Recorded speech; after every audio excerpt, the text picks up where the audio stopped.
ഒരൊലക്ക കിട്ടുമോ? പ്രസവം എന്ന് പറയുന്നത് വളരെ കൂടുതലാണ്. പണ്ടൊക്കെ തമാശയായിട്ട് ചിലർ പറയുന്നത് കേൾക്കാം. എന്തോന്നാടോ ഇത്? എവിടെ നിന്ന് കിട്ടിയോടോ ഈ ഉണ്ടാക്കണേ? ഒരെണ്ണം കൊടുക്കട്ടെ സാറേ. ആ സ്ത്രീ അവളെ പ്രസവിച്ചിട്ട് പോയിരുന്ന് ആ 2 കിലോ അരി ഇടിച്ചോടെ വെച്ചിട്ടുണ്ടെന്ന്. ഭയങ്കരം തന്നെ.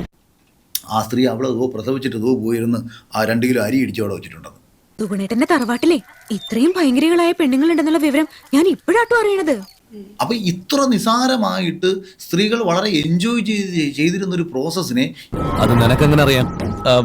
അത് പിന്നെ എൻജോയ് ചെയ്തിരുന്ന ഒരു പ്രോസസ്സിനെ ആ പറഞ്ഞവനെ ഇങ്ങോട്ട് വിളിച്ചോണ്ടാ അടിച്ചവന്റെ കർണക്കുട്ടി ഞാൻ പൊട്ടിക്കും. സ്ത്രീകൾ വളരെ എൻജോയ് ചെയ്തിരുന്ന ഒരു പ്രോസസ്സിനെ പ്രസവം എന്നൊക്കെ പറഞ്ഞ അന്നത്തെ കാലത്തെ പെണ്ണുങ്ങൾക്ക് നീ കുത്തിയിടുന്ന പപ്പായ പോലെ കിടക്കൂ അക്കെടുക്കൂ ഇങ്ങനെയായിരുന്നു. പ്രഗ്നന്റ് ആയി കഴിഞ്ഞാൽ തന്നെ എനിക്കെന്തോ മാരക രോഗമാണെന്ന് ഒരു പെൺകുട്ടിയുടെ മനസ്സിലേക്ക് ഇട്ടുകൊടുത്ത്